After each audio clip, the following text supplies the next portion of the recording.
Blue ফেরি লায়লার বর্তমান বয়স ৪৮ বছর। মামুনের সঙ্গে সম্পর্ক জড়ানোর আগেও তিনি ২টি বিয়ে করেছেন। বর্তমানে তার ৩টি কন্যা সন্তান রয়েছে। ১৮ বছর বয়সে লায়লা প্রথম বিয়ে করেন সেনাবাহিনীর এক মেজরকে। সেই মেজরের ঘর আলো করে জন্ম নেয় একটি কন্যা সন্তান। জানা গেছে, মেজরের সাথে বনিবনা না হওয়ায় লায়লা তাকে ডিভোর্স দেন। সমাপ্তি ঘটে তার প্রথম বিয়ের। প্রথম স্বামীকে ডিভোর্স দিয়ে সেনাবাহিনীর আরেক কর্নেলকে বিয়ে করেন লায়লা। সেখানেও জন্ম নেয় ২টি কন্যা সন্তান। কিন্তু এই বিয়েও টেকে না লায়লার। তাসের ঘরের মতোই ভেঙে পড়ে তার দ্বিতীয় সংসার। ২ স্বামীর ঘর করার শেষে তিনি বেছে নেন একা জীবন। ৩ কন্যাকে পাঠিয়ে দেন তাদের নানির কাছে।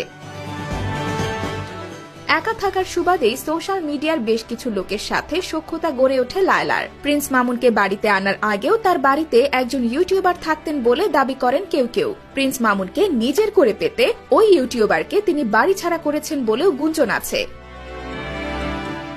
লায়লা পড়াশোনা করেছেন প্রাচ্যের অক্সফোর্ড খ্যাত ঢাকা বিশ্ববিদ্যালয়ে। তিনি জন্মেছেনও বেশ ভালো পরিবারে, কিন্তু তারপরেও নিজের ছেলের বয়সী মামুনের জন্য নিজেকে বানিয়ে ফেলেছেন হাসির পাত্র। গোটা দেশের মানুষ আজ তাকে নিয়ে হাসি ঠাট্টা করছে। যে যেভাবে পারছে নোংরা আক্রমণ করছে।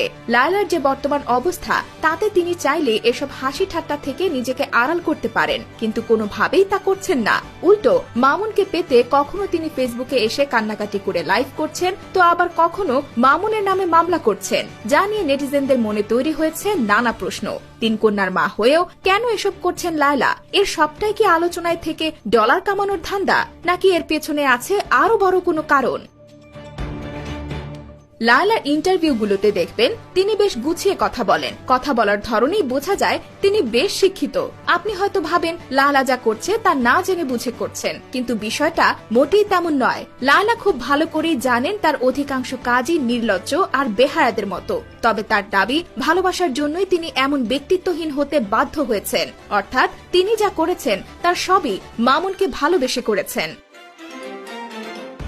লায়লার চোখে মামুনই যেন তার মজনু। যে কোনো কিছুর বিনিময়ে তিনি তাকে পেতে চান, যার প্রমাণ মেলে মামুনের মায়ের কথায়। সম্প্রতি একটি ইন্টারভিউতে এই ভদ্রমহিলা দাবি করেন, ঢাকা শহরে মামুন একটা 10 তলা বাড়ি চেয়েছিলেন লায়লার কাছে। মামুন ভেবেছিলেন এই বাড়িটা চাইলে দিতে না পেরে লায়লা তাকে ছেড়ে দেবেন, কিন্তু লায়লার স্বার্থহীন ভালোবাসার কাছে ভেস্তে যায় মামুনের পরিকল্পনা। তিনি সবাইকে অবাক করে দিয়ে মামুনকে বাড়িটি দিতে রাজি হন, কিন্তু তৎক্ষণাৎ এত টাকা না থাকার কারণে 3 মাস হয়ে গেলেও বাড়িটি দিতে পারেন না। পরে পরিকল্পনা মোতাবেক মামুন তাকে ছেড়ে চলে যান।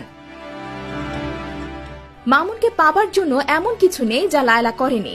এই ছেলেটার জন্য তিনি মার খেয়েছেন, মামুনের বাবা মায়ের হাতে পায়ে ধরেছেন, এমনকি মামুনের বন্ধুদের কাছেও ছোট হয়েছেন, কিন্তু কেউই কিছু করেনি তার জন্য।